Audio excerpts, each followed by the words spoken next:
Buenas noches, bienvenidos a nuestra quinta sesión reglamentaria, 3 de junio del año 2026. Iniciamos un nuevo bienio 2026-2028 a mi cargo. El día de hoy, el capítulo de columna liderado por el doctor Antonio Hurtado Padilla con el tema espondilodiscitis piógena en el adulto. A continuación, le cedo la palabra al doctor Miguel González Thompson. ¿Qué tal? Buenas noches. Hoy, 3 de junio, vamos a dar inicio a nuestra quinta sesión reglamentaria del 2026. Soy el doctor Miguel González Thompson y hoy nos acompaña la doctora Frida Medina Rodríguez, vicepresidente del Colegio Mexicano de Ortopedia y Traumatología. Vamos a dar lectura del acta anterior.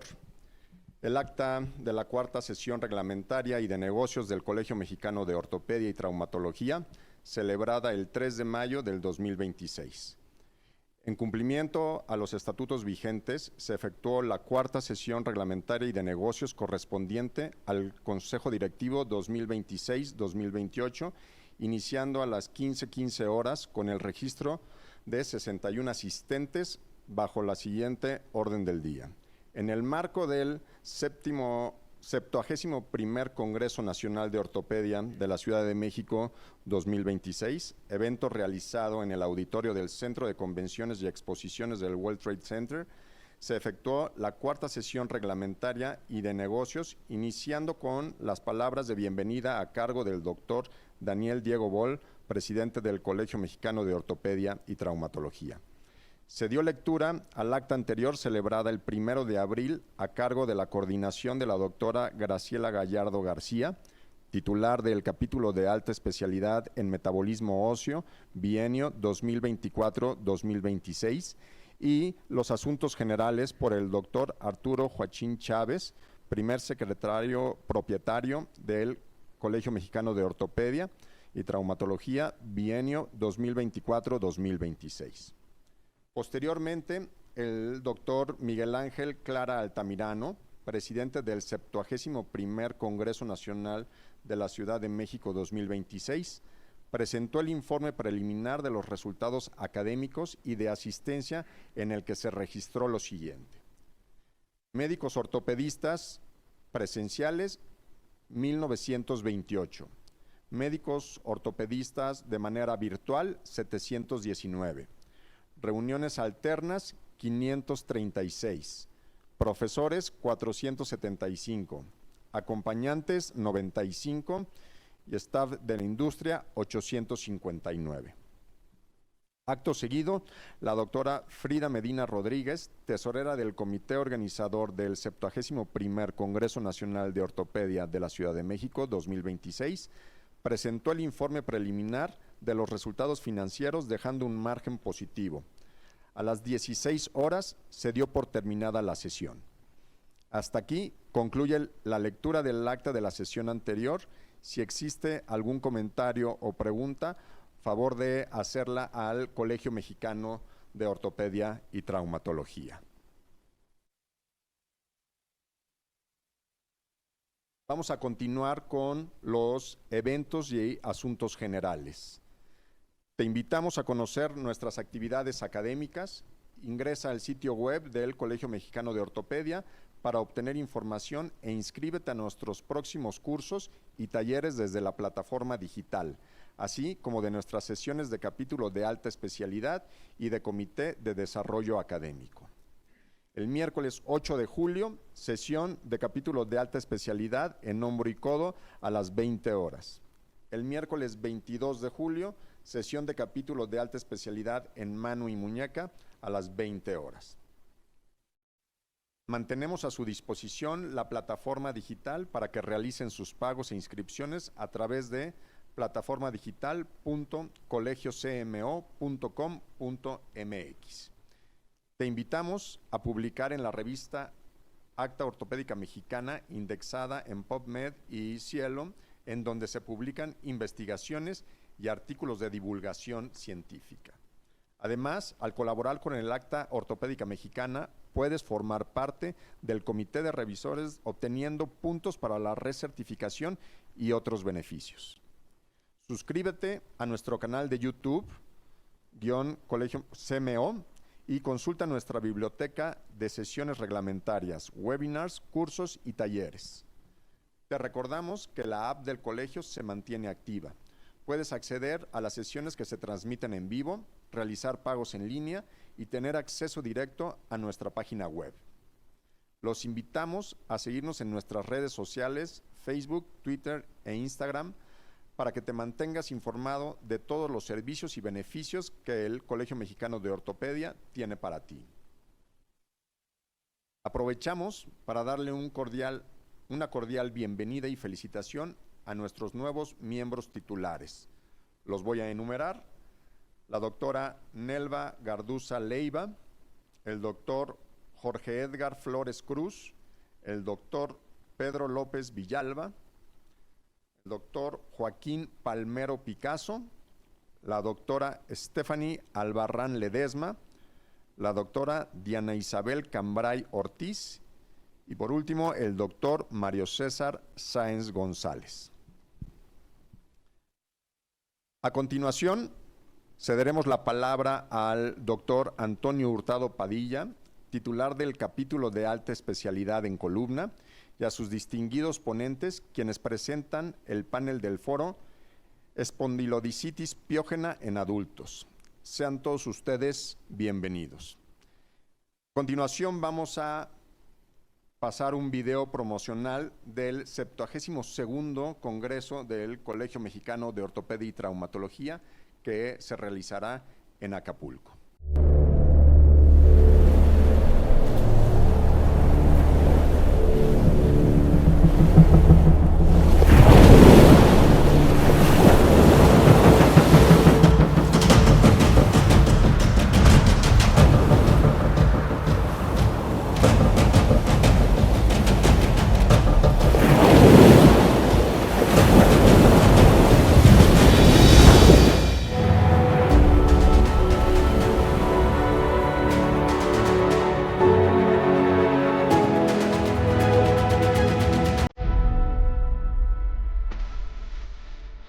Hola, los queremos invitar a este recinto llamado Expo Mundo Imperial en la ciudad de Acapulco, Guerrero, los días 28 de abril al 2 de mayo del 2027, donde tendremos nuestro 72º Congreso Nacional de Ortopedia, evento de alto nivel académico en México que no te puedes perder. Es para nosotros un honor recibirte aquí en Acapulco. el Colegio Mexicano de Ortopedia y Traumatología, una organización académica muy seria.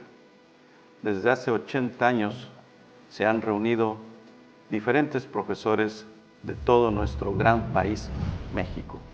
Como ustedes saben, nuestro grupo de socios va desde Tijuana hasta Mérida. Todos lados estamos presentes. Nuestra distinción es la academia, la seriedad, el profesionalismo, y siempre estamos a la vanguardia y hacia el futuro de nuestras nuevas generaciones. Es la educación médica continua en su más profundo profesionalismo. Por lo tanto, nosotros hacemos un Congreso Nacional cada año, en donde nos reunimos todos los profesores de México y también invitamos diferentes líderes de opinión del mundo. Es un honor para mí darles la más cordial bienvenida al 72º Congreso Nacional de Ortopedia, donde la ciencia, la tecnología, la innovación marcarán precedentes en su actuar diario. Acapulco 2027 los espera con los brazos abiertos. Como podrán ver, tenemos lugares espectaculares en este Expo Mundo Imperial. Este es el anfiteatro, donde podemos tener pequeños grupos, discusión en mesas redondas y casos clínicos. Aquí podrás interactuar de frente con tu profesor, intercambiar ideas, compartir experiencias, siempre fomentando la academia. Es por ello que en este congreso marcaremos una tendencia, ya que estarán con nosotros los máximos representantes de la ortopedia en el mundo y en México. La Clínica Mayo estará con nosotros, el doctor Peter Janudis y diferentes organizaciones de la ortopedia mundial.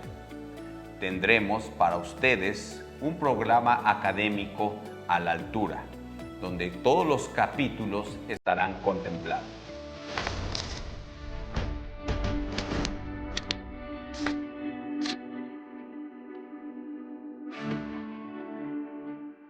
Contamos con la infraestructura necesaria para que las sesiones académicas tengan tecnología, iluminación, sonido de vanguardia. Estas charlas de los mejores exponentes nacionales e internacionales te dan el respaldo académico y el nivel que tú te mereces. Como lo puedes ver, contamos con las instalaciones de última tecnología para tu comodidad, climatizadas, sonorizadas, con la tecnología de punta que tú requieres. Los invitamos a nuestra expo comercial, que se llevará a cabo en este lugar dentro de la Expo Imperial, un espacio designado para alrededor de 140 casas comerciales, en las cuales ellos tendrán a su disposición los diferentes productos e innovaciones, al igual que podrán tener talleres en este mismo lugar para poder realizar sus prácticas. En un solo lugar, actualización científica, tendremos a las máximas exponentes casas comerciales de la ortopedia en México y el mundo, que nos estarán mostrando todo lo nuevo, robótica, nuevos materiales, todos en un solo lugar. No te lo puedes perder.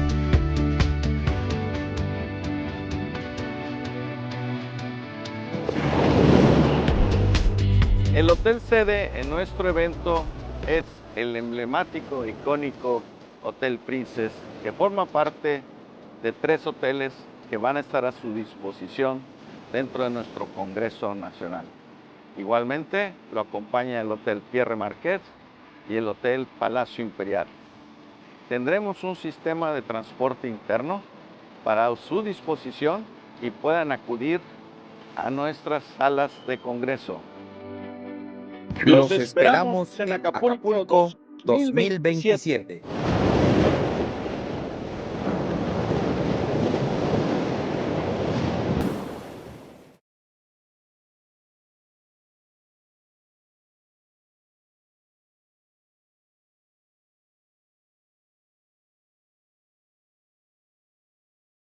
El día de hoy vamos a hablar del tema de la espondilodicitis piógena del adulto. Escogimos este tema porque hemos visto que en los últimos años ha ido en aumento, cada vez hay más casos y muchos de ellos se presentan con déficit neurológicos. Hay grupos susceptibles como los que tienen un estado de salud debilitado por enfermedades o pacientes inmunocomprometidos y tienen una alta tasa de mortalidad alrededor de 20%. Existen ciertas controversias en cuanto al tratamiento médico y pues parte de la idea es que podamos entender este tema mejor y llegar a tener una claridad del mismo.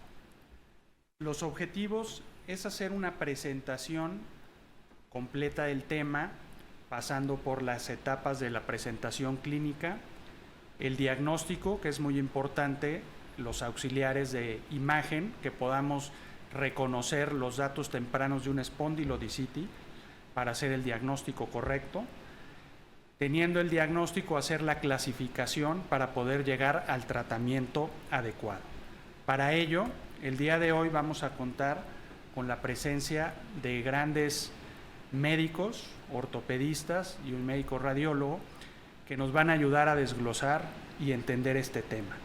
Está la doctora Mayén, médico ortopedista, especialista en columna, que se encuentra en el Hospital Magdalena de las Salinas, con amplia experiencia en el tema. El doctor Sergio, que nos va a hablar sobre, él es radiólogo, también de Magdalena de las Salinas y del Hospital Shriners, que nos va a orientar, a enseñar las diferencias y los estudios que podemos utilizar. El doctor Canseco, que no se encuentra aquí en México, pero es un ortopedista también destacado en el área de columna, el cual ha dedicado mucho tiempo de su investigación a la espondilodicitis, y él nos va a hablar de la clasificación y las guías de tratamiento. Y finalmente el doctor Sauri del Hospital ABC, que es el actual presidente de AMSICO, que nos va a hablar del tratamiento mínimo invasivo endoscópico, que ahora está muy en boga, y qué utilidad tiene en esta patología. Les agradezco a todos infinitamente que hayan podido participar con nosotros para podernos ilustrar con este tema, y a todos los que se conectaron y los que están aquí presentes les doy la bienvenida y las gracias.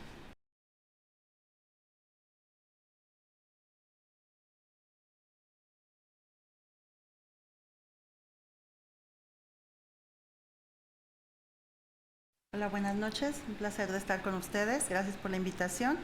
Vamos a comenzar con el tema espondilodicitis, en este caso piógena. Y vamos a abrir definiendo el padecimiento, que se trata de una infección, un proceso infeccioso del disco intervertebral que involucra las vértebras adyacentes y los tejidos blandos y neurológicos que están alrededor. Esto va a depender del tiempo de evolución, de la agresividad de la infección y del tiempo de evolución hasta antes de iniciar el tratamiento.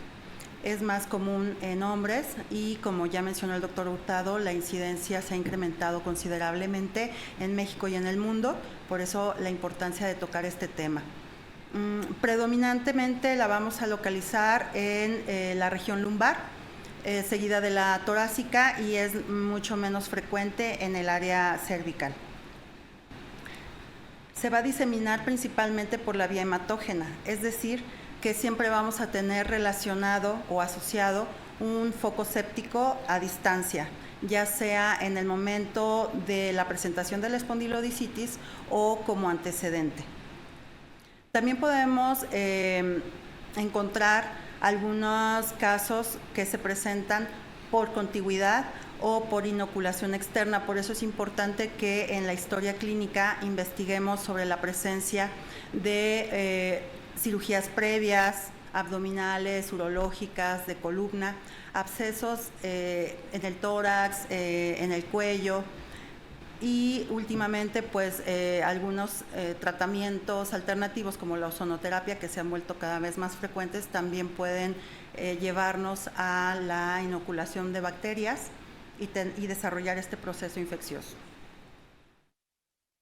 En diferentes artículos podemos encontrar que los focos asociados sépticos están relacionados con el tracto genitourinario principalmente. Endocarditis en muchas series de casos se presenta como la única asociación de cuadro séptico, y bueno, también tejidos blandos y otros sistemas. ¿Cuáles son los factores predisponentes? Como ya lo mencionó el doctor Hurtado en la presentación, cada vez tenemos más pacientes inmunodeprimidos, es decir, toda aquella patología que nos lleve a depresión del sistema inmune, que el tratamiento de esas patologías nos lleven a esa depresión de la inmunidad, pues va a generar que el paciente sea susceptible de tener este tipo de alteraciones. Aquí tenemos un listado, y de estos me gustaría recalcar los procedimientos invasivos y las hospitalizaciones. Por lo tanto, es importante que en la historia clínica busquemos estos antecedentes en el paciente. Entonces, ¿cuándo vamos a sospechar de espondilodicitis? Bueno, ya que hicimos, nuestro paciente, ya sea en la consulta o en la sala de urgencias, pues va a llegar con dolor. Asociado a este dolor, debemos entonces investigar todos estos factores que ya mencionamos. Y las características del dolor es que principalmente es un dolor intratable que no cede con los analgésicos habituales y que se va a manifestar predominantemente en sedestación y que va a limitar la bipedestación y la marcha. Y no precisamente por alteraciones neurológicas, sino simplemente por la carga que se presenta sobre el disco inflamado y con las estructuras que ya tienen cierta destrucción. También podemos encontrar compromiso neurológico, no en todos los pacientes, y esto va a depender del momento en que podamos hacer el diagnóstico. Entre más tardío es el diagnóstico, pues más destrucción ósea y afectación neurológica va a haber. Y en cuanto a la fiebre, pues no todos los pacientes la presentan, aunque en grandes series en la literatura de pacientes manifiestan que a veces hasta el 60% de los casos tienen fiebre. Sin embargo, esto puede estar más relacionado con la presencia de abscesos en el psoas, abscesos peridurales y con sepsis franca. Bueno, en el mundo y en México sigue siendo el agente causal principal el Staphylococcus aureus. En este estudio del 2025 europeo multicéntrico domina principalmente el staph, que es sensible a meticilina, y después el resistente a meticilina, y después la proporción se reparte entre bacterias gram positivas, negativas, anaerobios. En México no estamos lejos de esta realidad mundial. En este estudio, con una casuística de 86 pacientes reportado el año pasado, Staph aureus sigue siendo el principal agente causal con 32%, y aquí llama la atención E. coli, que está en el segundo lugar con 21%. Y de esta tabla me gustaría recalcar que de esta casuística el 17% de los pacientes se reportaron con cultivos negativos. Todos estos pacientes se diagnosticaron con espondilodicitis se aisló el agente causal mediante biopsias, y en este porcentaje no se logró encontrar ninguna bacteria.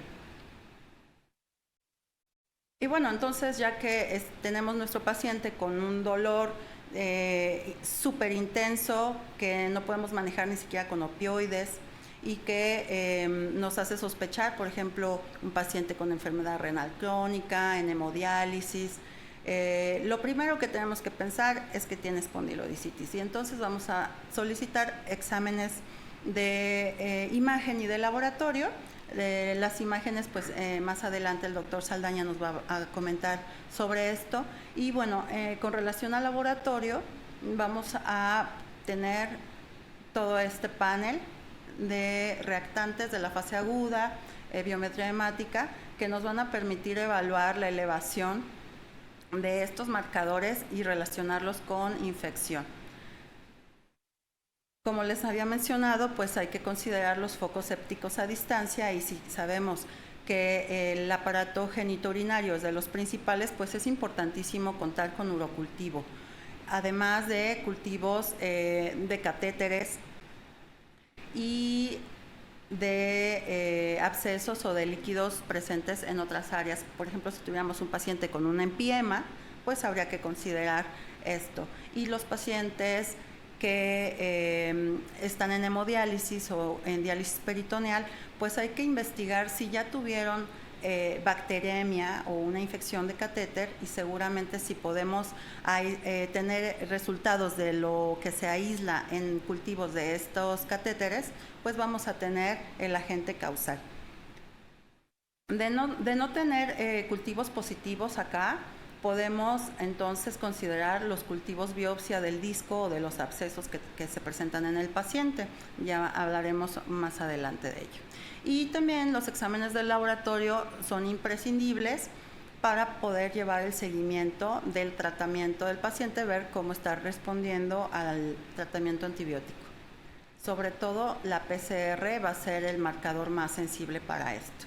Y recordarles que los pacientes, no todos los pacientes van a tener leucocitosis. No podemos pensar que si no hay leucocitosis desde un inicio no vamos a estar sospechando este cuadro. Muchos pacientes cursan sin fiebre, sin un cuadro séptico generalizado. Y bueno, si ya vamos a considerar la realización de biopsias, vamos a realizar estas a través del cultivo de las secreciones de los abscesos, del disco intervertebral, del tejido óseo, y estas pueden ser realizadas con diferentes recursos dependiendo de dónde nos encontremos. Pueden ser por ultrasonido, sobre todo los abscesos, guiadas por TAC, guiadas por fluoroscopía, por endoscopía. Ya el doctor Sauri nos hablará de esto más adelante. Y también las biopsias abiertas, que no se recomiendan en forma sistemática, sino más bien cuando vamos a hacer un drenaje, un desbridamiento. Entonces, bueno, la biopsia abierta se recomienda. Y aquí, pues, hacer énfasis en que hasta 1/3 de los casos de discitis no se llega a aislar el agente causal. Entonces, eso es muy importante porque esto es la directriz para poder saber qué tipo de tratamiento antibiótico vamos a utilizar, aún sin tener el agente causal aislado. En esta revisión sistemática del 2017, en una revista europea, hay un algoritmo que habla, pues, de la evaluación de todos estos aspectos clínicos que ya les he comentado, las pruebas de laboratorio y los de imagen, de los que nos hablarán más adelante. Pero me llama la atención en esta área que hablan sobre las biopsias, y las biopsias las ponen como un procedimiento opcional o adicional a todos los demás pruebas de imagen y de laboratorio. Entonces recomiendan que se realice una biopsia guiada por TAC, y en caso de que el cultivo fuese negativo recomiendan hacer una segunda biopsia. Esta igual puede ser por TAC o puede ser guiada por ultrasonido, y si se reporta negativo entonces recomiendan hacer otra biopsia. Y si esta otra biopsia se reporta negativa, recomiendan hacer una biopsia abierta. Entonces, vean cuántas oportunidades de biopsia se están recomendando. Sin embargo, hay que considerar que si ya tuvimos todas estas negativas y el paciente ya se le inició tratamiento antibiótico, pues las posibilidades de que las biopsias sigan siendo negativas, pues se incrementan.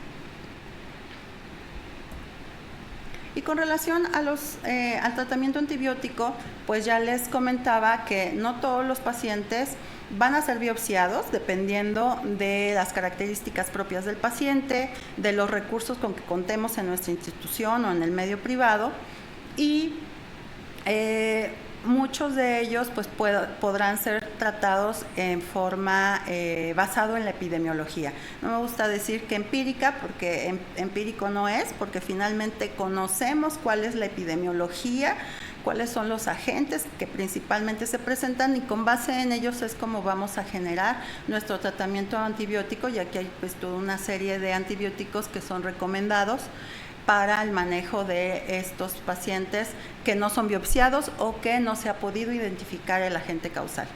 Y con relación a la duración del tratamiento, pues desde hace décadas se ha recomendado un tratamiento prolongado que puede ir de 3 a 6 meses dependiendo de las características de la infección y de las propias del paciente.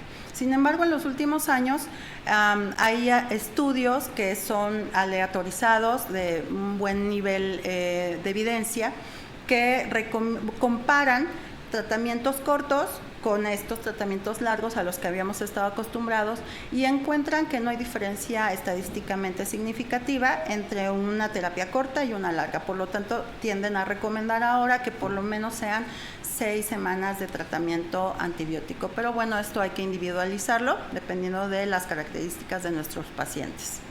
Y por el momento eso sería todo antes de terminar, sí me gustaría comentarles que en el medio donde yo me desempeño, una institución de gobierno, tenemos pacientes diariamente con esta patología, y bueno, por los recursos con los que contamos y la gran demanda de pacientes, no siempre podemos biopsiarlos, por lo tanto hay muchos pacientes que manejamos con base epidemiológica, y este es el tratamiento que casi siempre manejamos. Claro, es individual para cada uno, pero esto nos está funcionando muy bien y está pues recomendado desde hace 2 décadas, ¿no? La rifampicina tiene una penetración al hueso muy buena, y la combinación de esta con quinolonas, con sulfas o con otros medicamentos resulta exitosa para el control de la infección. Por el momento, por mi parte es todo, y los dejo con el doctor Saldaña. Gracias.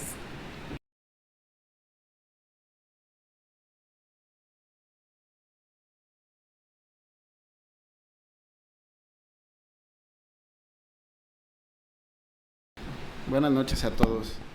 Agradezco la invitación al Colegio Mexicano de Ortopedia y Traumatología, al doctor Hurtado, por la gentileza al invitarme a dar esta charla. El día de hoy vamos a hablar un poco sobre el aspecto radiológico en forma generalizada de la espondilodicitis piógena, específicamente del adulto.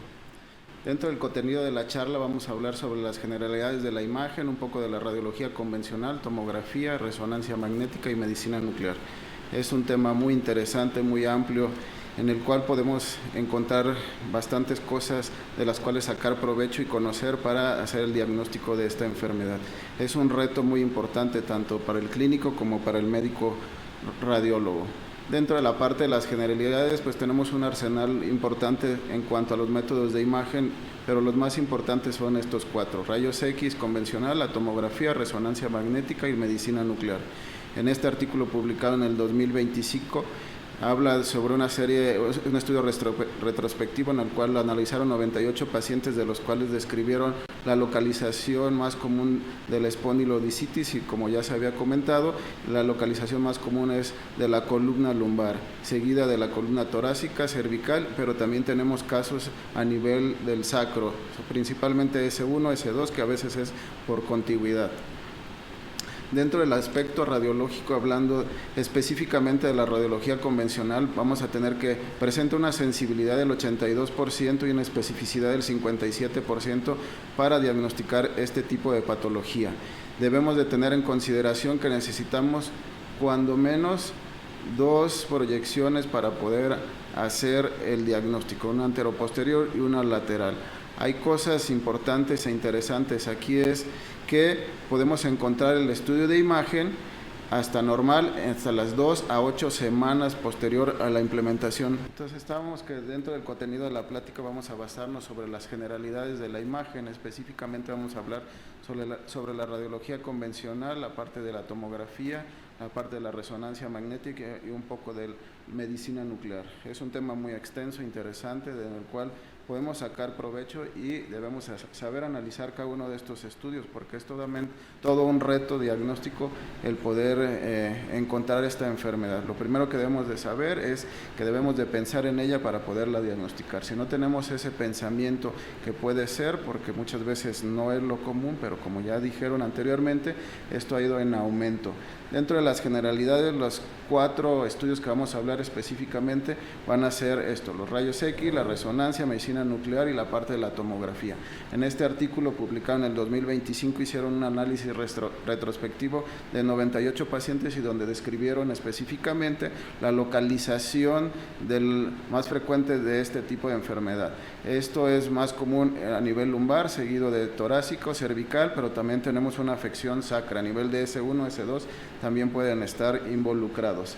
Dentro de la radiología convencional vamos a tener que esta presenta una sensibilidad del 82% y una especificidad del 57% para el diagnóstico de esta enfermedad. Debemos de tener en consideración que las proyecciones mínimas que debemos de pedir al momento de cuando llega un paciente con algún dolor a nivel cervical, dorsal o torácico, con un sistema deficiente en cuanto a lo que nosotros interroguemos, vamos a tener estas proyecciones, que es API lateral. En estas imágenes que ustedes ven ahí tenemos una alteración a nivel de L2, L3, donde hay un colapso de los cuerpos vertebrales con una esclerosis y hay modificación de esto. Esto es muy minucioso, este paciente fue difícil diagnosticarlo porque si vemos tiene un poco de distensión y es un paciente grande, obeso. Todos estos casos que van a ver ahí, algunos de ellos o radiografías o imágenes son de nuestro hospital, que es el Hospital de Ortopedia, que se ve muy frecuentemente esta patología. La radiografía podemos encontrar normal hasta 2 a 8 semanas después del inicio de los síntomas. Entonces, el encontrarlo o pedir una radiografía en etapas tempranas no excluye el diagnóstico. Podemos encontrar totalmente normal esta radiología. Como dice aquí, en fases precoces podemos no encontrar ninguna alteración. En este paciente que tiene una afección a nivel de T8, T9, también es de nuestro hospital esta radiografía, vamos a encontrar que existe cambios a nivel de los cuerpos vertebrales. ¿Esto qué quiere decir? Que hay una modificación a este nivel, con una pérdida del espacio discal. En ocasiones podemos encontrar un fenómeno de vacío, porque las bacterias, recordar que pueden producir este tipo de este gas y encontrarse a nivel del cuerpo vertebral. Podemos encontrar una osteolisis, una alteración a nivel del platillo, un colapso de la vértebra, que puede ser la vértebra superior o inferior en la cual está la enfermedad, y esto puede afectar la plataforma tanto superior como inferior o en forma generalizada la parte del cuerpo vertebral. En algunas ocasiones esclerosis, neoformaciones óseas, esto es en etapas más avanzadas, se puede anquilosar, cifosis y deformidades escolióticas secundarias a esta enfermedad. La tomografía presenta una sensibilidad del 79% y una especificidad del 93%. Debemos tener en nuestro hospital siempre protocolos bien definidos. Normalmente llegan los pacientes y hay que hacer un estudio simple, pero si nosotros como médicos radiólogos detectamos que tiene una probable espondilodicitis, tenemos la obligación de avisarle al médico o para ver si tiene estudio de creatinina para hacer un complemento con estudio contrastado. Dentro de esto, el estudio debe tener varias fases. Cuando se hace es arterial, que más o menos debe hacerse a los 30-40 segundos, venoso entre los 40-60 segundos y una venosa tardía, que esto debe de ser entre los 90-120 segundos después de la administración del medio de contraste. Contamos con ventaja en la tomografía, que podemos hacer reconstrucciones multiplanares, máxima intensidad de proyección, que esto nos ayuda a definir las estructuras vasculares, así como reconstrucciones en tercera dimensión. Además de esto, podemos utilizar distintas ventanas, como es ventana de tejido blando, ventana de estructuras óseas y algunas otras más. Tenemos que para la visualización específica del hueso, este es el gold estándar. Dentro de esto podemos encontrar lo más común es destrucción ósea y nos ayuda a visualizar también que no tengamos ningún tipo de fragmentos asociados, porque puede haber esa lisis y esa lisis producir estos fragmentos y pueden desplazarse tanto en sentido anterior como posterior. Es un buen método en pacientes que tienen una contraindicación para hacer la resonancia magnética. El ejemplo de ellos es pacientes con marcapasos o pacientes a los cuales son claustrofóbicos. En este paciente que tenemos aquí tiene una afección a nivel de C5, C6 con cambios en el cuerpo vertebral y se observa un componente de tejidos blandos, que es una ventana para estructura ósea. Ese componente se ve hipodenso, que en la parte inferior, en la parte axial, vemos cómo refuerza en la del lado derecho. El medio de contraste se ven las carótidas, y existe un reforzamiento que esto nos habla de un proceso activo importante y que el paciente puede tener manifestaciones a este nivel. Otra de las cosas que debemos de estar atentos a encontrar es si existe o no una pérdida de la altura del espacio discal, la irregularidad de los platillos, la osteopenia, que puede ser local o puede ser generalizada. Regularmente es por desuso, se puede fragmentar las vértebras, y debemos de tener en consideración la administración del medio de contraste, donde podemos diferenciar el realce, que puede ser difuso o puede ser periférico. En estas imágenes, tanto sagital como coronal también de nuestro hospital, encontramos algunos abscesos ahí a nivel del músculo psoas. La tomografía, tenemos la ventaja, yo siempre les digo a mis técnicos que hay que hacer como si fuera una tomografía de abdomen, porque encontramos hallazgos tanto en el riñón, en el psoas o estructuras adyacentes que si nosotros recortamos el field of view no se van a determinar.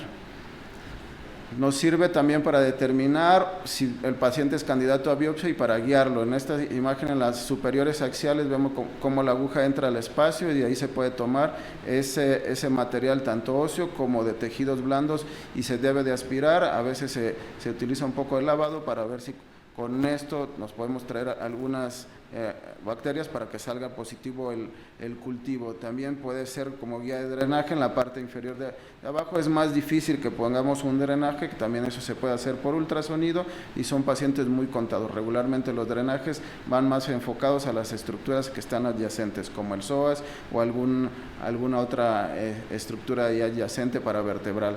La resonancia magnética pues es el gol estándar para el diagnóstico de esta patología. Esto es independientemente si lo tenemos o no en el hospital, el paciente que tiene una sospecha de espondilodicitis, tendríamos que tener la obligación de pedirle una resonancia magnética. La resonancia magnética pues debe de ser contrastada, debemos de tener un protocolo mínimo que debe de incluir secuencias T1, T2 y STIR. El STIR porque el STIR es, yo les digo siempre que es donde te diagnostica esto, porque cuando tienes edema, cuando tienes alguna colección y demás, lo vas a encontrar brillante, como lo es en esta imagen que nosotros vemos en sagital, una imagen hiperintensa en la parte de abajo en una secuencia de STIR. Si ven, todo el líquido nos lo acentúa y este líquido nos habla de que algo está mal en cualquier nivel. En este paciente pues tenía un absceso ahí anterior que al poner medio de contraste tiene un reforzamiento periférico y si vemos en la imagen axial como ya tiene un involucro a nivel de la parte pulmonar. Este paciente cursaba con insuficiencia respiratoria porque tiene una consolidación basal, del lado derecho y empieza a hacer atelectasias del lado izquierdo. Dentro del protocolo contrastado debemos hacer siempre secuencias que son en T1 con saturación de la grasa. Siempre al administrar el contraste debemos de tener estas secuencias. Como mínimo podemos hacer más, sí. La resonancia magnética, a diferencia de todos los demás, nos detecta estructuras como el edema o imágenes como edema. En las imágenes sagitales de la parte inferior tenemos un ejemplo. Del lado izquierdo tenemos la parte de un T1, en el centro un STIR, en la parte del lado derecho tenemos un T2. Si vemos en el T1 el edema siempre lo vamos a observar hipointenso, en el STIR es hiperintenso y si ven esa hiperintensidad es mayor en el STIR que en el T2, aunque debe de verse hiperintenso, pero en el STIR, como les comentaba, es donde resalta ese proceso inflamatorio. En la parte de abajo tenemos las imágenes posterior a la administración del medio de contraste que nos sirven para ¿qué? Para diferenciar si existe alguna complicación asociada, como es en la imagen de abajo, en la axial, que tiene abscesos en el psoas y también empieza a tener cambios a nivel paraespinal, tiene involucro a la parte del canal medular y hacia la parte del sacrodular. Ese reforzamiento es intenso, heterogéneo y hace que se definan adecuadamente los abscesos, los cuales en el interior se ven hipointensos. Dentro del seguimiento también es parte importante de la resonancia magnética. Ya una vez diagnosticado, pues el seguimiento tenemos la obligación de hacerlo por resonancia magnética, por lo mismo del edema, por el proceso inflamatorio tan importante que se puede presentar y es el que nos va a predecir la respuesta o no al tratamiento.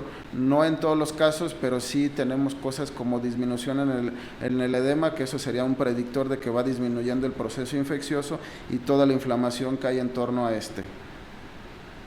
En este artículo publicado en el 2022 analizaron pacientes para ver las localizaciones de las complicaciones más comunes y determinaron que puede ser paravertebral, puede ser a nivel del músculo psoas, puede ser a nivel prevertebral, así como en las facetas y asimismo en el disco. En estas imágenes que son ejemplos nada más, en la axial, en la superior del lado izquierdo, vemos cómo existe una hiperintensidad a nivel del músculo psoas con abscesos en formación, en la del centro, la coronal, cómo existen ya cambios a nivel de la pleura donde se encuentra un absceso multiseptado, en la del lado derecho superior también coronal, está asociado a un absceso en el polo inferior del riñón del lado derecho, así como del músculo psoas. En la imagen de abajo encontramos un T1 y uno con contraste donde se define una gran colección a nivel del músculo psoas del lado izquierdo.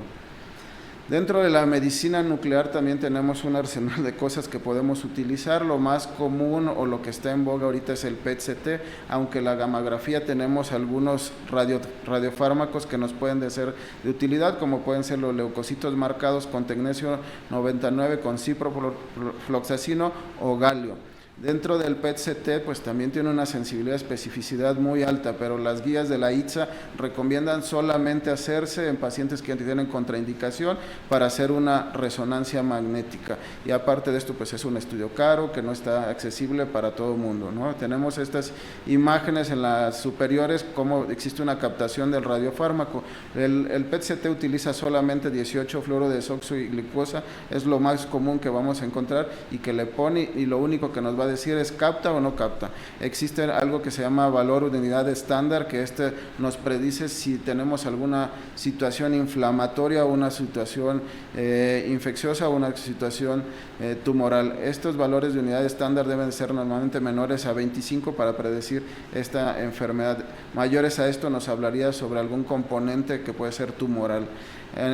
Vemos la captación a nivel de T5, T6 en la parte superior con un absceso asociado, en la parte de abajo a nivel de T9, T10 también con un absceso ahí, con esa al momento de hacer la fusión, con esa captación importante del radiofármaco con valores de unidades estándar de 9.9 y 6.6 respectivamente.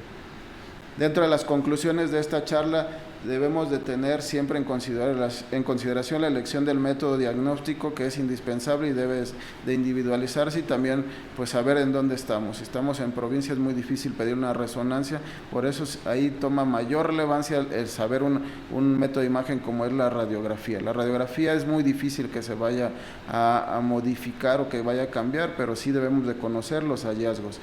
Esto es muy importante, los hallazgos precoces, los hallazgos tardíos, los hallazgos que podemos ver en cada uno de los métodos de imagen, debemos de tener el conocimiento.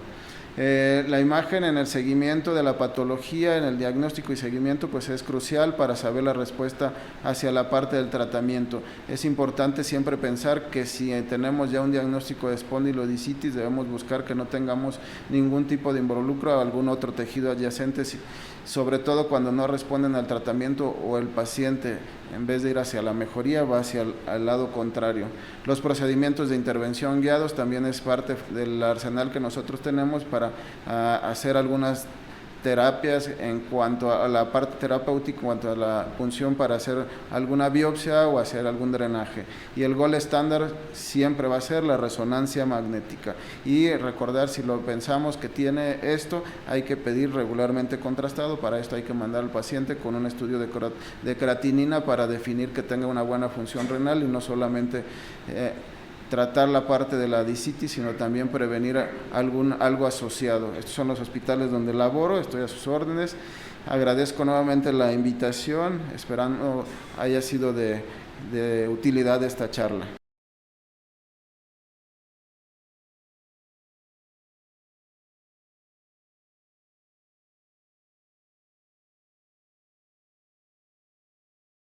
Buenas noches, soy el doctor José Antonio Canseco, soy cirujano de columna vertebral en el Rothman Institute en Filadelfia y profesor de ortopedia en Thomas Jefferson University. Le quiero agradecer al doctor Antonio Hurtado su invitación para dar estas pláticas sobre la espondilodiscitis. La presentación va a estar en inglés, pero yo voy a tratar de hablar en español lo mejor posible para que puedan entender todos los asistentes. Para empezar, la primera plática será en el desarrollo de la clasificación de infecciones de espina por AOSPINE. La meta de la clasificación es tratar de organizar el problema, que es un problema complejo, como escucharon por los ponentes anteriores, de una forma práctica, reproducible y útil para poder tomar decisiones clínicas y quirúrgicas. ¿Por qué es importante? Bueno, para empezar, las infecciones de columna son cada vez más frecuentes en nuestra práctica en Rothman, en Jefferson. Por ejemplo, cuando estamos de guardia, 7 de los últimos 8 casos que fueron de trauma, en realidad fueron infecciones, no fue una fractura o un accidente, sino fue este paciente que se enfrentaron con una infección. Y pues cuando estás discutiendo esos casos con residentes, con fellows o con colegas, no, sí, hay mucha confusión y no hay manera de que podamos estar de acuerdo en cómo clasificarlas y en tratamientos, como dijo la doctora González, a veces quieren antibióticos, a veces quiere cirugía. Entonces, si podemos realizar una clasificación que sea más universal, podemos comunicar mejor y ojalá poder tratar a los pacientes de una mejor manera. ¿Cuál es el problema de las clasificaciones anteriores? Bueno, las primeras clasificaciones, por ejemplo, de Talgo y de Lenner, los problemas fueron que eran muy básicas.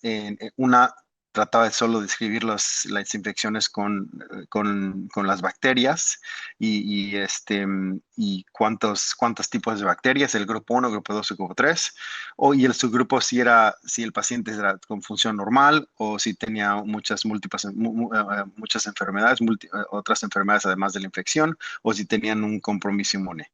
Y la de Lenner simplemente era si era un absceso, disquitis, espondilodisquitis o infección paraespinal. Y dentro del absceso era intramedular, subdural o epidural. Entonces, era muy básica y no podíamos saber cómo estaba el paciente neurológicamente y cómo estaba el paciente clínicamente y cuál era la patología. Si usabas una o la otra, era muy confuso. Este es un diagrama muy general en cómo aproximamos las enfermedades, infecciones de la espina y cómo las tratamos. Si tienes un absceso epidural, hacemos una cirugía, una decompresión, un drenaje y de ahí vas a antibióticos. Si tienes espondilodisquitis, a lo mejor una decompresión y una fusión con o sin una caja metálica en el defecto. O si tienes una destrucción ósea, además de la infección, pues tendrás que hacer una coopectomía y una reconstrucción anterior-posterior. Hablaremos de esto un poquito más tarde en la siguiente plática. ¿Cuáles las cosas que tenemos que hablar cuando estamos desarrollando una infección? Bueno, la inestabilidad en trama suele ser más clara en lesiones traumáticas, o sea, si tienes la banda de tensión posterior o translacionales o evidentemente inestables, o si hay déficits neurológicos por la inestabilidad. En infección es diferente porque en lugar de ser una inestabilidad por trauma, puede ser un proceso lento que hay una destrucción progresiva y hay muchas veces como que no sabemos qué bacteria lo está causando, no tenemos un diagnóstico o los déficits neurológicos tardan en presentarse. Entonces, como no es fácil clasificar el tipo de inestabilidad, a veces no sabemos si tenemos que instrumentar una cirugía o solo hacer una decompresión. Pues tarda mucho tiempo en poder hacer un diagnóstico. Tenemos que hacer una biopsia, a veces tiene que ser abierta, a veces tiene que ser con CT, entonces, y además tenemos que escoger el tipo de antibiótico. Entonces, por eso tenemos que tratar de desarrollar una nueva clasificación. Esta es la clasificación que estamos desarrollando. Yo soy parte del AO Spine Knowledge for Trauma, en la que un grupo de cirujanos estamos tratando de desarrollarla. La estamos haciendo típica de las clasificaciones de AO Spine, como el TLEX del trauma del thoracolumbar spine. Aquí la A va a ser la lumbar, la B será la torácica y la C sería la cervical. Y la morfología va de la 0 al 3. Y el 0 sería una infección extraespinal. 1 sería una infección con osteomielitis o del disco sin involucrar al canal. El 2 sería una infección con o sin osteodisquitis y con involucro del canal. Y 3 sería infección con o sin osteodisquitis, pero que tienes compresión de los elementos de los elementos de los nervios. Y le aumentamos el signo de más si tienes destrucción de los huesos. Entonces, por ejemplo, una A0 sería una extraespinal, serían los elementos posteriores, musculares o anteriores, no sería involucrando nada del hueso o interno a la columna. La A1 sería una infección con osteomielitis o disquitis sin involucrar el canal. Ahí pueden ver que está en el disco y en los cuerpos vertebrales superior o inferior, pero no está en los elementos de los nervios. En la A1 pues también puede ser en las facets, posteriormente puede ser en las articulaciones, y eso sería una A1 porque está en los huesos dentro de la columna posterior de la columna vertebral. A1 más sería si ya tienes una infección del disco con erosión del hueso. Ahí pueden ver cómo hay un poco de erosión. La A2 sería una infección con o sin osteodisquitis, pero que tienes un absceso en el canal, pero sin compromiso neurológico. Y a dos más sería con infección en el canal y tienes destrucción ósea también. La A3 sería una infección con o sin osteodisquitis con involucro del canal y que ya tienes compresión compresión severa con déficit progresivo neurológico y hay un deterioro clínico. Con el más, cuando tienes el plus, sería si tienes una destrucción ósea. Y aquí, como todas las clasificaciones de Eurospine, estamos aumentando los efectos neurológicos. Aquí si tienes el estado neurológico N0 sería un intacto, N1 sería un déficit transitorio, N2 son síntomas radiculares, N3 es un déficit incompleto o cao de Coyne, y N4 sería déficit completo.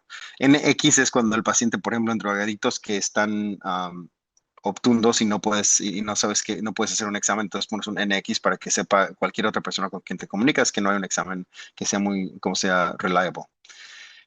¿Cuál es el manejo inicial? Entonces, todo esto de la Spine, es todo basado en las clasificaciones de morfología y neurología y en los modifiers. Por ejemplo, en la infección aquí tenemos el M1 modifier. Si estamos sospechando una inhabilidad del paciente en poder moverse porque tienen dolor y eso es posiblemente por una inestabilidad. Y el M3 sería un organismo atípico. Generalmente, por ejemplo, en Europa o en Estados Unidos la tuberculosis no es más común. En México, en India, en Sudáfrica, donde están otros nuestros colegas de Leo Spine, ahí sí está un poco más común. Ahora regresamos a la inestabilidad. Esto lo estamos basando con el SINS criteria, lo que hicimos para los tumores en el pasado, y en este lo estamos llamando el SISS, SISS. Y en esta estamos haciendo una imitación de su clasificación. En este estudio de Shomi del 2022 en el European Spine Journal, evaluaron a 127 infecciones y trataron de diseñar un score que sea similar a la neoplástica. El problema de fue que solo 2 doctores hicieron el consensus de Delphi, entonces no podemos hacer una generalización que pueda ser aplicada para todos. Este es el score que desarrollaron para infección. Si la localización es de el occipucio al C2, o sea, transitoria o del cervical al torácica o toracolumbar, le dan un punto de 3. Si está en unos segmentos que se mueven, por ejemplo, C3 a C6 o L2 a L4, es 2, o es en secciones rígidas, le das un score de 1. Ese es en la localidad. Lesiones del hueso, si es más del 50% del hueso, sería 4, menos del 50% 2, o si solo es en las end plates, le das el 1.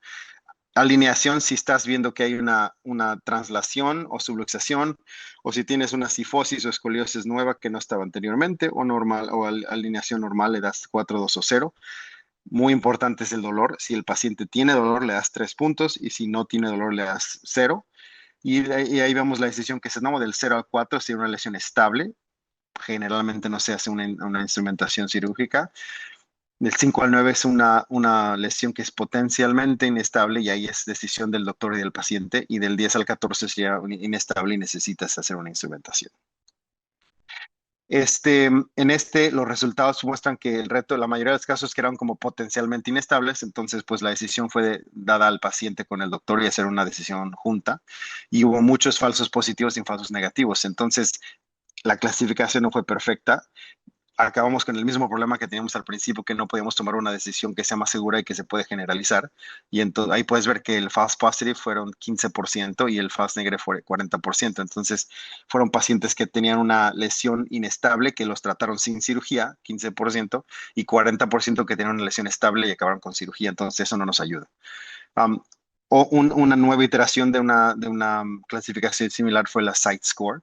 Y fue más un proof of concept, es el desarrollo de una nueva clasificación, y acabamos con el mismo problema, o sea, tratar de ordenarlas y tomar decisiones para infección espinal y tratar de comunicar lo mismo con los pacientes. Entonces aquí tenía neurología, localidad, tipo de imagen radiológica que teníamos, tipo de deformación, dolor y algún otro de las modificaciones del paciente, si eran diabéticos, usaban drogas intravenosas o alguna otra enfermedad sistémica. Este es un corolario. Aquí también el doctor Raja Sekaran, que es parte de nuestro grupo, él desarrolló su propia clasificación para tuberculosis porque en India es muy común y es parte de lo que estamos incluyendo en la Eospine Spinal Infection Classification es ponerlo como un modificador, porque si tienen tuberculosis, se tiene que tomar en cuenta que hay diferentes tratamientos. Por parte de eso nos lo habló la doctora González con la rifampicina y antibióticos del tipo. ¿Cuáles son los siguientes steps? Bueno, estamos desarrollando la clasificación, acabamos de publicar la validación interna, estamos ahora empezando a hacer la validación internacional y estamos recaudando fondos a través de ellos para empezar un observational study. Una de los lugares va a ser en Rothman aquí con mis partners, Dr. Schroeder y Dr. Vaccaro, y estamos tratando de hacer un estudio progresivo y randomizado en el que vamos a tener pacientes que se tratan con o sin infecciones y lo vamos a comparar con nuestros colegas de Toronto, con Alemania, India, Sudamérica, para pues tratar de hacer una validación más internacional y ver y poder desarrollar los tratamientos que van a ser más clínicamente impactantes para poder establecerlos alrededor del mundo. Entonces, esta es la primera plática. Le quiero hacer a todos mis colegas de Eospine que me ayudaran a dar esta plática y a desarrollar la clasificación.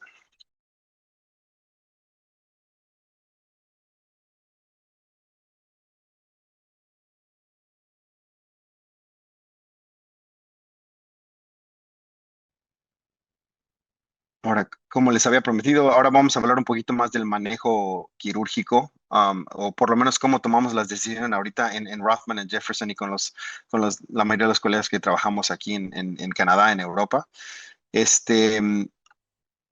¿Por qué estamos preocupados? Pues bueno, como nos dijo la doctora González, la incidencia está subiendo. Hay mucho más gente que está viejita, están durando mucho más, tienen más, la gente que antes tenía un immunocompromised state, tenían enfermedades inmunológicas, pues tenemos mejores medicamentos que los ayudan a vivir más tiempo. Y desafortunadamente hay muchísimo más uso de drogas intravenosas en Estados Unidos, en Europa, entonces estamos viendo mucho más un problema. La mortalidad puede ser hasta de 20% y en Rothman estamos viendo que los casos, como les dije en la plática anterior, muchos de los casos que tenemos cuando estamos de guardia son casos de infección, particularmente en los últimos 10 años. Entonces, no tenemos todavía una decisión de manejo que sea universal y o un algoritmo en el que podamos decir, bueno, si el paciente se presenta con esta figura clínica, ¿cómo lo vamos a tratar? Entonces, lo que nos dimos cuenta es que hay mucha variación nacional, internacional por ejemplo, a veces en la localidad aquí en Filadelfia, como los tratan en la Universidad de Temple, en la parte norte de Filadelfia, es diferente como lo hacemos en el centro, en Jefferson y en la Universidad de Pensilvania, en el oeste de la ciudad. Entonces es provider específico, o sea, específico del cirujano y de la institución o regional e internacional. ¿Cuál es el manejo que empezamos? Si decidimos hacer un manejo conservador, eso, como la doctora González nos dijo, en general en Estados Unidos en los últimos 10 años usamos 6 semanas de IV antibiotics. En ciertos casos vamos de hasta 8 a 12 semanas, pero la mayoría son 6 semanas. Empezamos con antibióticos que cubren contra el MRSA y contra organismos de gram negativos. Por ejemplo, vancomycin o una cefalosporina de tercera o cuarta generación. Muchas veces, si está disponible en el hospital, hacemos un consulto con los especialistas de infectious disease. Y para monitorear la resolución, no solo son los síntomas clínicos, también hacemos los marcadores en la sangre, el ESR y el CRP. Y el problema es que no tenemos mucha información sobre cuáles son los endpoints, a qué nivel de ESR-CRP decimos que ya terminamos, cuánto tiempo seguimos al paciente quirúrgicamente, el cirujano o el doctor de enfermedades infecciosas. Todavía no desarrollamos el protocolo. Entonces, ¿cuáles son las indicaciones para cirugía? Las que usamos en Eospine, en Jefferson, son las 3 primarias son déficits neurológicos que son progresivos y severos, inestabilidad espinal por dolor o deformidad, o abscesos epidurales que son grandes y están causando compresión de la espina o de los nervios. También indicaciones que son menos seguras sería si tienes septicemia o si tenemos problema de controlar la infección, si necesitas una biopsia o cultura, o si el paciente tiene dolor, muchísimo dolor y necesitas hacer una intervención para tratar de mitigar el dolor. Tradicionalmente, había la cirugía temprana se había usado para acelerar el control de la infección y prevenir deformidad, movilizar al paciente antes, lo más antes posible. La evidencia es controversial. Algunos metaanálisis sugieren que hay menor mortalidad, menor fallo, recaída y menor estancia hospitalaria. Y pues por eso, o sea, la definición de early, de cirugía temprana, no es estándar. Por ejemplo, ¿cuál es en el Systematic Review que vimos ahí? 11,000 pacientes de 21 estudios. La cirugía temprana bajó la mortalidad de 8 al 13% comparado con los que tuvieron antibióticos. Hubo una reducción de riesgo del 39% de mortalidad si hacía cirugía temprana. Y también 40% de reducción de volver a recaer a la enfermedad. Y los pacientes quedan menos de 7 días, en el hospital comparado con los que no. Entonces, esto fue éxito o no éxito. Hubo un estudio retrospectivo en Inglaterra y en Alemania, casi 400 pacientes en Inglaterra. En general, hasta ahorita, aunque está cambiando ya, la mayoría de los pacientes se tratan con antibióticos siempre que tienen un osteoartritis, Pathogenic osteoarthritis. Y en Alemania casi todos son tratados con cirugía. Y fue una cosa que la verdad nos asombró a todos en el grupo de Spine, porque la mortalidad fue muchísimo más alta en los de Inglaterra que en los de que en los de Alemania, del 4 al 24%. Entonces, o sea, es muchísimo, es estadísticamente significativo y te enseña que la gente que la trataron con cirugía no solo bajó los días de hospitalidad, sino también no se murieron, ¿no? Entonces, en realidad no había diferencia en recaída o changes neurológicos, sino mortalidad, y eso fue muy importante. Otra cosa que consideramos en cirugía, en manejo quirúrgico, es cuando tenemos un paciente que son críticamente enfermos. Es un poco más compleja. Lo que tomamos aquí es que si tienen la criteria de Sears, que si tienen 2 de los 4, más un CRP de 200 miligramos por litro o más.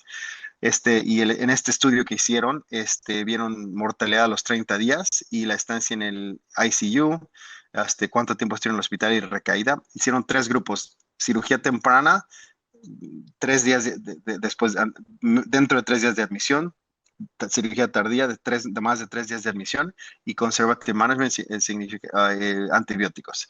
De los 200 pacientes más o menos, los que le hicieron la cirugía más de 3 días de admisión tenían menos mortalidad y tenían más la hospitalización fue más corta y estaban en el ICU mucho menos tiempo. Eso significa que a lo mejor si llega un paciente que está críticamente enfermo, tienen mucha inflamación, entonces no lo quieres operar inmediatamente porque entonces los pones con una cadena de más inflamación y pues no les va bien. Entonces, si les das una ventana de entre 10 a 14 días, puedes mejorar su situación. ¿Cuáles son los goles de cirugía? Las metas, o sea, es de compresión de los elementos de los nervios, quitar el foco de infección, estabilizar la espina y prevenir complicaciones de inmovilidad. Si los pacientes no se mueven, les puede dar un DVT o pueden atrofia. Entonces, pues estamos tratando de prevenir esto. Instabilidad. ¿Cómo manejamos la instabilidad? No se comporta como en trauma. Como lo hablamos anteriormente, estas son muy lentas, progresivas y silenciosas. Muchas veces los pacientes te llegan ya con mucha destrucción ósea y con dolor, pero todavía están caminando porque no han tenido la fractura que tienes en un trauma. Y eso es lo que tenemos que tratar de diagnosticarlo más prontamente para poder hacer una instrumentación si es necesario. Este es lo que hablamos anteriormente. Vimos el estudio del SISS en la plática anterior, la misma score que se utiliza y el resultado en el false positive y false negative rates. Ya la hablamos también, y la de tuberculosis. Esta es otra cosa que vemos cuando tratamos a los pacientes. Si estamos tratándolos con tratamiento conservador, con antibióticos, ¿quiénes son los que van a fail? ¿Quiénes son los que van a fallar antibióticos? Y en esta vimos que la gente con drogas intravenosa, si tienen infección no solo anterior, sino también en el facetario al mismo nivel y extensión del compromiso vertebral en MRI, si tienes que estar anterior, posterior y en el centro. Eso nos puede identificar a estos pacientes que generalmente van a fallar antibióticos, y si los pones en el tratamiento quirúrgico antes, a lo mejor van a tener más éxito.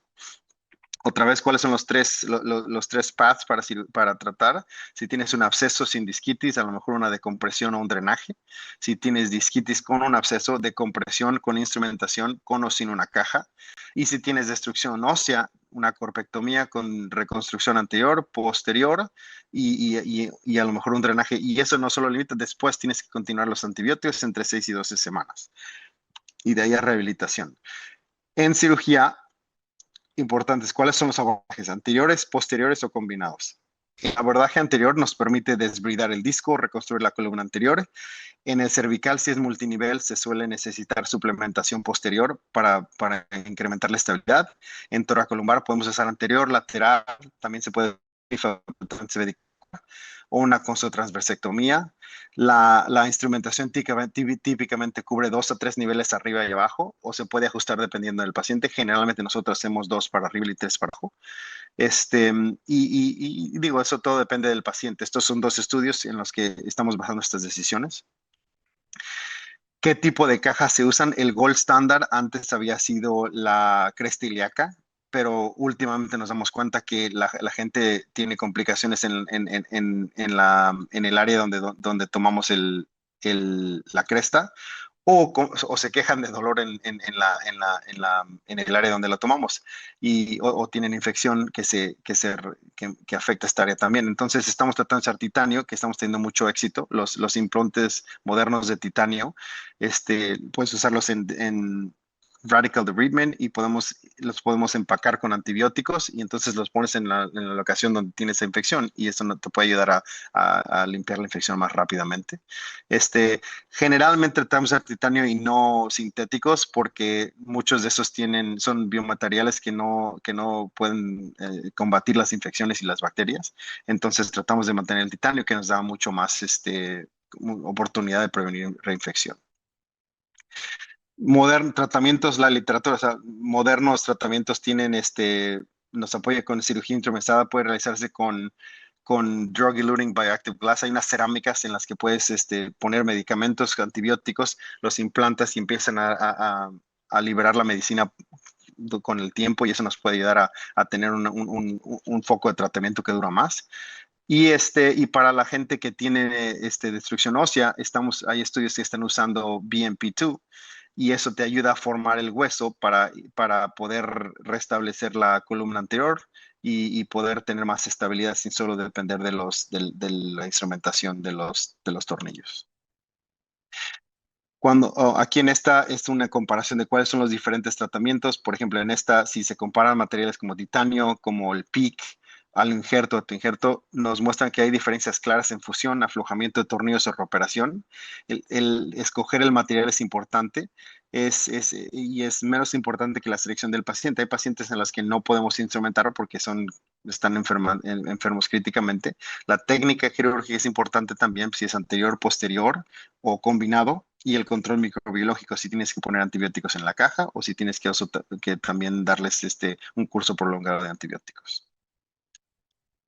Quiero darles casos rápidamente, ya sé que no me quiero tardar mucho, pero esto es un ejemplo. Este es un caso todos estos son casos que hicimos aquí en la universidad o en uno de los lugares del AO Spine, de los miembros del grupo. El primero es un hombre de 56 años que tenía 2 semanas de dolor lumbar progresivo con fiebres y escalofríos. Se le dio un diagnóstico después de MRI y CT, lo pueden ver ahí en la siguiente, de osteomielitis L3 y L4. Tenía neurológicamente intacto y no tenía una lesión compresiva en MRI. Y el manejo apropiado en fue un conservador con IV antibiotics. Ahí pueden ver el L3, L4 que tiene el disco y no hay compresión neural. En este paciente, hemocultivos nos dio bacteroides, le dio Unison, que fue un antibiótico dirigido a los bacteroides, intravenoso por 2 meses. Se le dio seguimiento no por el cirujano, por el de Infectious Disease, el especialista de enfermedades infecciosas, y el ESR-CRP, las células blancas, y mejoró clínicamente, los marcadores se mejoraron y después de tener el tratamiento prolongado, se recuperó más o menos a 1 año. Este es el segundo caso, de 63 años, tenía dolor cervical progresivo. Este fue un paciente mío, progresivo, y debería en en el lado izquierdo, y avanzó hasta no poder caminar. El MRI tenía una colección epidural dorsal entre el C2 y el T1 con compresión medular. Y en este ya tenía una amenaza neurológica, ahí lo pueden ver, el absceso era enorme. Pueden ver el absceso epidural dorsal comprimiendo la médula, y el CT mostraba destrucción ósea mínima. La indicación en este caso fue compresión neural. En este caso se identificó hemocultivos de MST6 y lo llevamos a la cirugía urgente, una laminectomía de C2 a T1, confusión de C2 a T1. Le dimos nafcilina intravenosa por 2 meses y seguimiento de laboratorios. Se mejoró el déficit clínico y después de un año se le dio los antibióticos y orales Augmentin por un año y el paciente está muy bien. Esta es la post-op. Y el tercer caso es un paciente de 73 años, muy enfermo, tenía enfermedades cardíacas, fibrilación auricular, diabetes, enfermedad renal, COPD, y lo transfirieron a nuestro hospital por dolor lumbar, debilidad de pierna derecha y absceso epidural persistente por MRSA, además después de tener 6 semanas de antibióticos, y le dieron un drenaje por IR. Aquí puedes ver que infección persiste, el déficit es neurológico. Aquí puedes ver infección está en el L4, L5, en el L5S1. Y entonces pues la decisión fue de hacerle una reconstrucción de columna con debridement para quitar el tejido infeccioso y estabilizar la espina. Entonces aquí se le hizo una decompresión de L4 a S1. En L4 a L5 le dimos una TLIF con titanio que decomprimió el disco, le quitamos el foco de infección y reconstruimos un poco la lordosis. En el L5S1 pudimos tomar una cresta ilíaca y le hicimos una TLIF con cresta ilíaca, y de ahí le hicimos una fusión posterior con tornillos y le dimos 2 meses de antibióticos con vancomycin y ceftaroline. Aquí está el post-op. Y después, este es más reciente y el seguimiento ha sido, este es un paciente de mi colega, el doctor Schroeder, y le ha ido bien, terminó los antibióticos y está con seguimiento. No tengo tanto el update de cómo sigue ahorita, pero pues por lo menos se hizo esta cirugía. Y esto está listo. Ojalá les haya ayudado. Muchas gracias.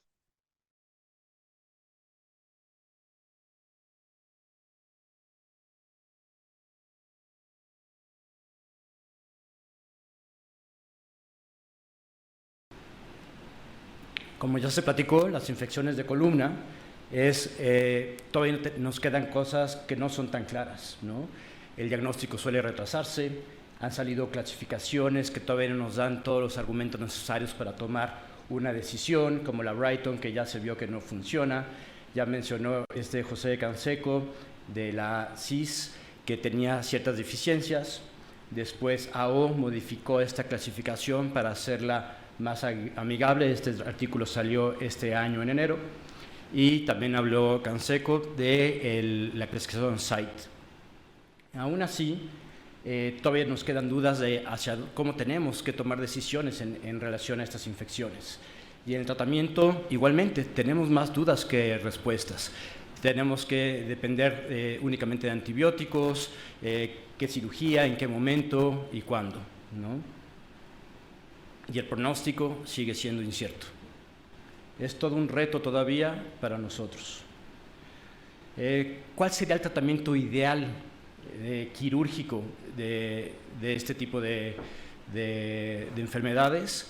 Algo mínimamente invasivo, que sea eficaz, rápido, seguro, con mínimo sangrado, realizado bajo sedación para disminuir riesgos, que nos pueda ayudar a identificar el patógeno y, si es posible, disminuir el tiempo de necesidad de antibióticos.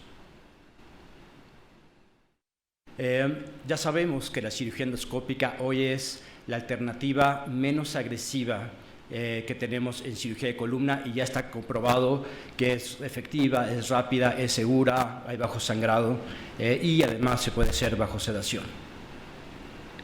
Lo que no sabemos es si es eficaz también en las infecciones de columna. Hice una pequeña revisión donde con ciertos términos solamente encontraba 18 resultados. Modificando esto tenía 181 resultados. Sin embargo, de estos 181 artículos, solamente 33 hablaban realmente de infecciones tratados por endoscopía de columna, de los cuales la mayoría eran reportes de casos, series de casos, y solamente había un metaanálisis. Afortunadamente, este metaanálisis estaba muy bien hecho, con 20 años de seguimiento, 449 referencias, 546 pacientes, con criterios de inclusión robustos, en los cuales se enfocaban a buscar el porcentaje de pacientes curados, identificación positiva de los agentes causales y los eventos adversos posteriores a esta cirugía endoscópica. Trataban de descartar todos los artículos que puedan tener vías para que puedan tener, que sea más confiable, y encontraron que 2 estudios reportaron que los antibióticos empíricos no fueron efectivos, requiriendo desbridamiento y una biopsia. 8 estudios reportaron que cuando no se trataba quirúrgicamente a tiempo, progresaban con inestabilidad, abscesos epidurales o alteraciones neurológicas. El 50% de los casos que requirieron algún desbridamiento requirieron una sedación. Una anestesia general, perdón. Encontraron que la cirugía endoscópica para tratar infecciones tenía una eficacia cerca del 90%, de los cuales los eventos adversos realmente eran mínimos, y se encontró que también que en un futuro se lograba una fusión espontánea en el 40%. Quiere decir que muchos de estos pacientes ya no iban a requerir otro tratamiento quirúrgico para estabilizar en un futuro.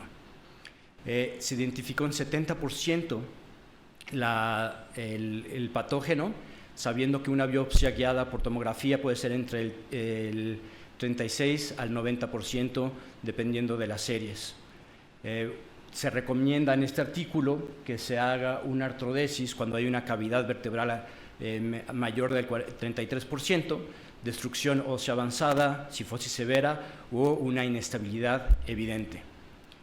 Y concluyen que una intervención temprana puede ayudar al control temprano del dolor, reducción de las complicaciones relacionadas con el abordaje quirúrgico y una recuperación más rápida.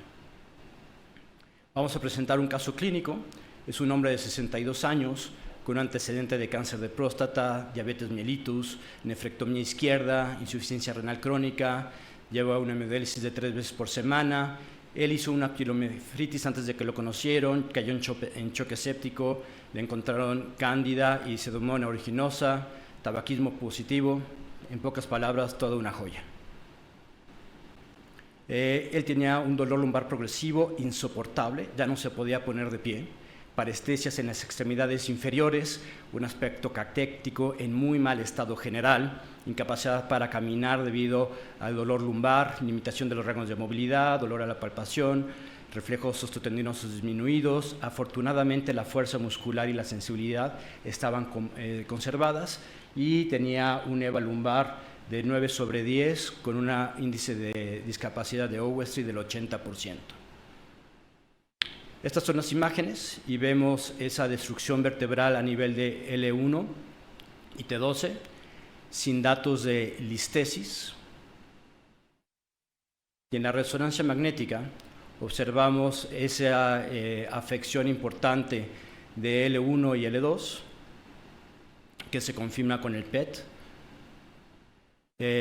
Y pues obviamente aquí le hicimos un diagnóstico que tiene una espondilodiscitis de nuevo T12 a L2 con múltiples comorbilidades. El paciente estaba en muy mal estado general. Haciendo las clasificaciones que ya mencionaron, haciendo la site, encontramos que por estar en charnela, la destrucción ósea, el dolor, él juntaba 7 puntos, lo cual sugiere un tratamiento quirúrgico y además una estabilización. Si hacemos con la nueva clasificación de CIS modificada por AO, igualmente en una religión, en una charnela, con lesión vertebral, con dolor, etcétera, daba 9 puntos, lo que también nos sugiere que es una lesión inestable y que también requiere instrumentación. Pero ¿quién va a operar y instrumentar a este paciente con el mal estado general que tiene. Los internistas, el infectólogo, los nefrólogos me dijeron, si lo operas, este paciente se va a morir, ¿no? Sin embargo, este paciente no tenía calidad de vida, no le podían dar, su riñón cada vez estaba empeorando por los antibióticos, teníamos que hacer algo. Y en este caso lo que hicimos fue un desbridamiento endoscópico completo T12, L1 y L1, L2. Entonces, como decidimos un abordaje extraforaminal, como cualquier otra cirugía endoscópica, hicimos nuestros marcajes, vamos colocando nuestra aguja guía hacia el punto de entrada, y la diferencia a comparación de una disectomía es que cuando coloco mi primer dilatador, o el único dilatador realmente, lo coloco directamente dentro del disco. De esa forma evitamos también que se esparza esa infección hacia otros tejidos. Y aquí, una vez ya que vamos, ponemos nuestra camisa, metemos el endoscopio y empezamos a trabajar nuestro desbridamiento y a limpiar, y vean hasta dónde podemos llegar con una precisión muy adecuada, porque tenemos una visión directamente de lo que estamos viendo. Esta ya es la imagen final del desbridamiento, donde nos vemos nuestras plataformas vertebrales totalmente limpias. Puedo ver el borde anterior directamente con el endoscopio. Esto nos permite una visión perfecta y ser eficaces en este tratamiento. Este es el paciente. Unos meses después tengo autorización escrita que pueda mostrar su rostro. Obviamente, ¿no?, tiene una cifosis que ya vimos que requeriría una instrumentación. El paciente ha evolucionado bien, está sin dolor, está muy contento, orgulloso de mostrar que tanto se puede mover a pesar de sus deficiencias al caminar y su postura. Está súper contento, ¿no? Entonces, con un tratamiento mínimamente invasivo, logramos solucionar un caso muy complejo. Y un tiempo quirúrgico de 17 minutos bajo sedación, sin sangrado. Y podemos además obtener muestras importantes para poder saber cuál es el patógeno y dar el tratamiento adecuado. Hoy en boga está también muy la endoscopía biportal, ¿no? ¿Qué hay en relación a eso? La realidad es que todavía no hay muy poco en relación a eso, no hay una preferencia el día de hoy en la literatura. Sin embargo, yo sé hacer ambas técnicas, hago ambas técnicas, ¿no? La uniportal nos ofrece ciertas ventajas en estos sentidos. Es una irrigación controlada directa al disco. No se está yendo el líquido a otras áreas, ¿no? Y lo cual implica que hay un menor riesgo de contaminación epidural que pueda generar que esas bacterias se vayan a otros sitios que no queremos ir, incluyendo el sistema nervioso central y a tejidos blandos. No requiere una hemilaminectomía. Si se fijan, entré por afuera, no toqué nada la estructura ósea, disminuyendo el riesgo de inestabilidad en un futuro y un tiempo quirúrgico muy corto. La biportal es una excelente herramienta en cirugía de columna, sin embargo, para estas patologías nos pueden ofrecer ciertas desventajas, ¿no? No es una irrigación controlada, está yéndose ese líquido hacia los tejidos blandos, lo cual nos puede poner en mayor riesgo de contaminación, requiere una hemilaminectomía para bajar, lo cual nos puede poner en riesgo de inestabilidad, y ese trabajo óseo también nos puede implicar más tiempo quirúrgico. Por los puntos claves, ¿no? La cirugía endoscópica surge como una alternativa prometedora en casos selectivos de espondilodicitis. Es mínimamente invasiva, eficaz, rápida, segura, con un sangrado mínimo, se realiza bajo sedación y permite la identificación del patógeno. Si comparamos esto con una biopsia para bajo sedación, pues ambos son bajo sedación. El tiempo quirúrgico es mínimo también.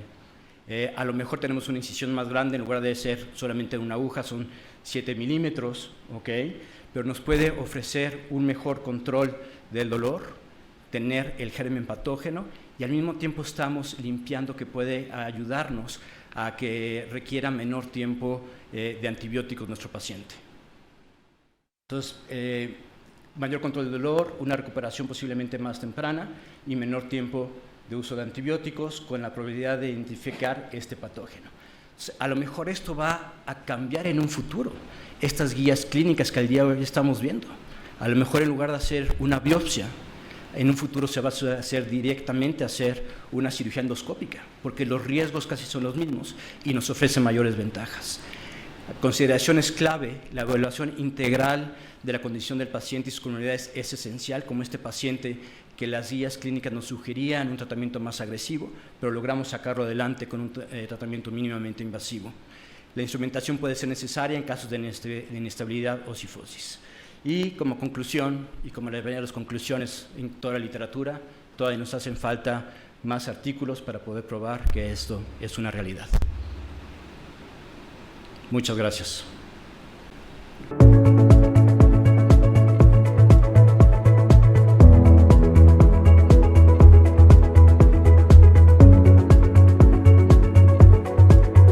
Bueno, vamos a empezar la sección de preguntas.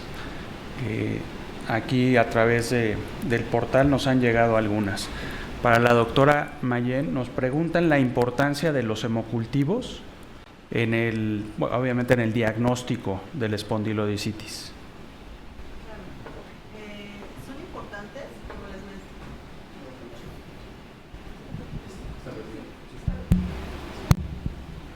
Sí, realizar hemocultivos es importante. Muchos de nuestros pacientes son nefrópatas, tienen enfermedad renal crónica con hemodiálisis o diálisis peritoneal y cursan con frecuencia con bacteremias, incluso a veces asintomáticas. Entonces, hacer hemocultivos nos puede dar luz del patógeno. Muchas veces, bueno, algunos artículos reportan que hasta en el 60% se puede encontrar el agente etiológico a través de un hemocultivo. Sí, creo que eso es un punto importante, porque a veces nosotros pues no estamos como acostumbrados a pensar en el hemocultivo. Generalmente, pues si hay una infección, queremos ir a donde está y tomar la biopsia, ¿no? Entonces, es una herramienta que debemos de tener en mente siempre, y todos los pacientes con una sospecha deben de ser candidatos a hemocultivo.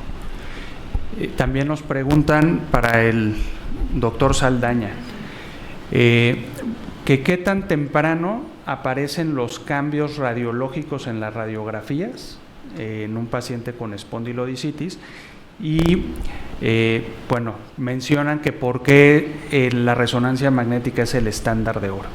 Y yo le voy a agregar nada más, ¿qué tan importante es tomar toda la columna cuando hay la sospecha de una espondilodicitis? Gracias. Muy buenas e interesantes preguntas. La primera, los cambios se van a dar en etapas pues un poco más tardías. La literatura menciona que después de 2 a 8 semanas después de la instauración de la sintomatología. En etapas tempranas por radiografía pues es muy difícil diagnosticarlo. Podemos encontrar solamente alguna esclerosis, algún aumento en el tejido blando, hasta un fenómeno de vacío, pero no es lo común la utilidad en cuanto a la parte de la radiografía convencional. Sí, los cambios son un poquito más tardíos. La resonancia magnética, ¿por qué es el gold estándar? Porque identifica estadios muy tempranos. Las manifestaciones más comunes se dan por edema a nivel del disco intervertebral, que se puede extender al cuerpo intervertebral y hacia los tejidos tanto anteriores, posteriores, laterales o los elementos de los tejidos blandos. Esto siempre debe ser contrastada cuando se sospecha específicamente esta patología, y también pues cada uno debe individualizarse. Si tenemos un paciente con alguna situación de inmunocompromiso, pues es más factible que se pueda presentar esta patología.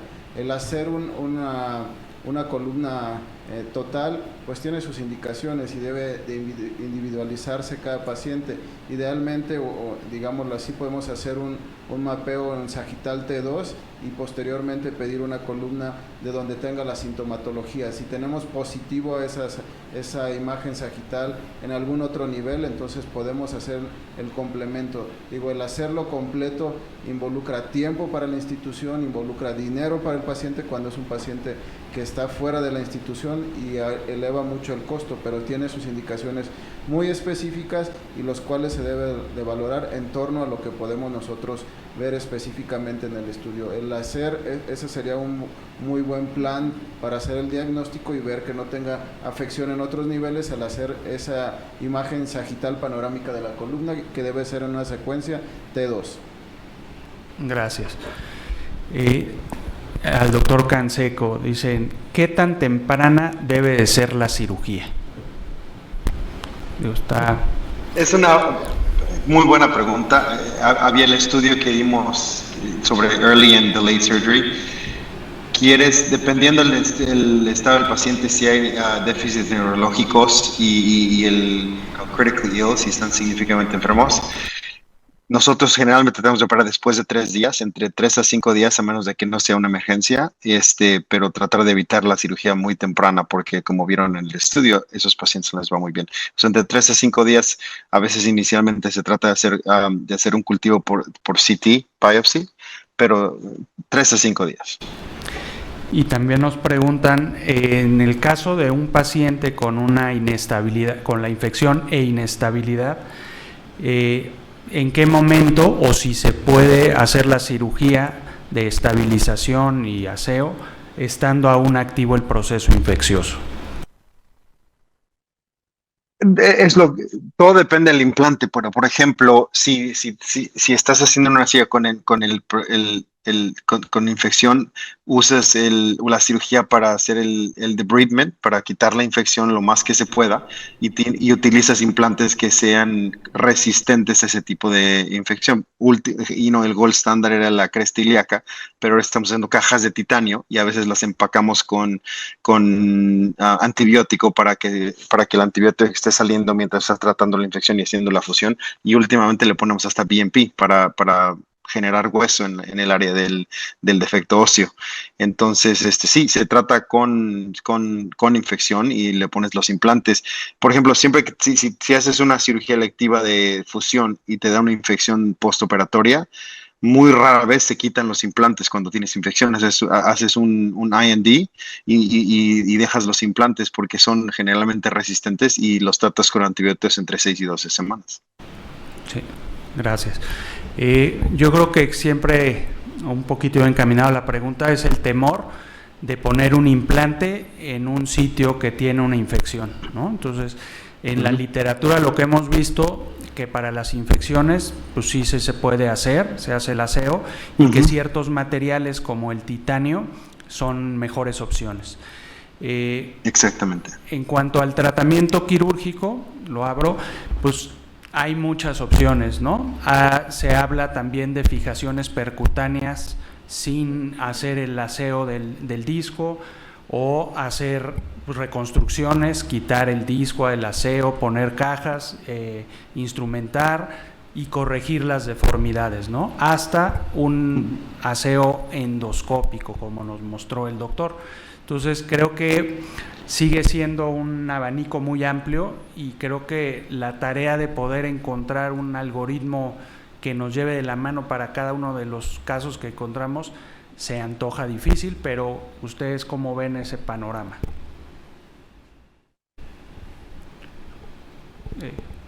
Sauri, ¿quieres comentar?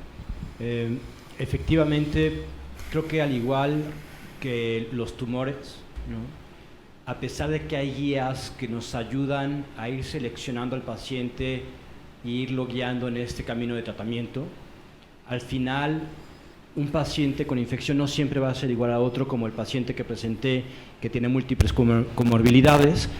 Pues ser más agresivo quirúrgicamente hubiera sido una locura, ¿no? Y otros pacientes jóvenes que sabemos que es muy importante corregir esa balanza sagital, que obviamente en el paciente que yo presenté está totalmente perdido, ¿no?, funcional, pero no ideal, ¿ok? Creo que poco a poco vamos a ir llegando a tener mejores resoluciones. El trabajo que está haciendo ahorita AO junto con Canseco, creo que eso nos va a ayudar mucho. Todavía le falta mucho camino por trabajar, pero la única forma es ir avanzando en estos foros. Pues quiero aprovechar para agradecer a todos los ponentes sus excelentes pláticas.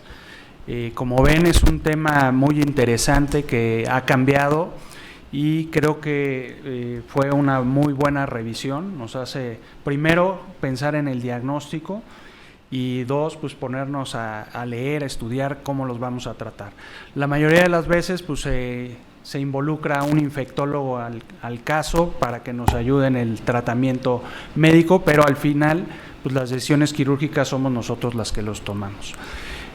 A todos los que hicieron favor de conectarse por vía remota, alrededor de 240 participantes, les quiero agradecer que se hayan tomado ese tiempo para compartirlo con nosotros y con estos excelentes profesores, y los que pudieron acompañarnos de forma presencial, también les agradezco mucho este esfuerzo. Pues les digo muchas gracias a todos y nos vemos en la próxima.